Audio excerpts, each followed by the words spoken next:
Waters in Texas and the Gulf of Mexico are extremely full of life, from turtles and fish down to microscopic plants and animals.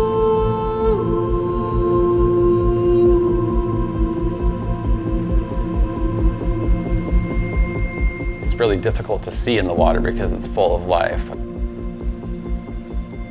We've had to come up with different ways to study fish because you can't see fish in the water and it's difficult to track them.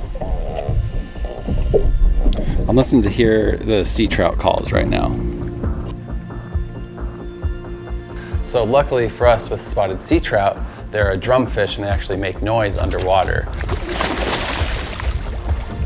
So then we can use these underwater microphones or hydrophones to study them and figure out what's going on. This has been in the water about 3 months. So what we've found so far is that these fish are extremely productive, spawning every single day of a spawning season. So this is a sea trout beginning the spawning process. When sea trout reproduce or spawn, the male fish begin making a drumming sound to help bring in the female fish. This research is trying to get at questions as far as how these fish respond to changes in environmental conditions, how they respond to these big major storm events such as Hurricane Harvey, and also how they deal with human impacts of increased shipping or fishing activities. By going out and listening to when they have these spawning sounds, we can figure out which habitat is most important for them.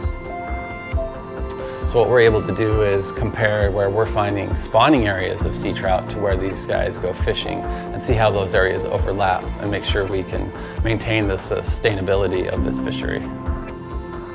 People come from all over the world to fish for sea trout and other drumfish.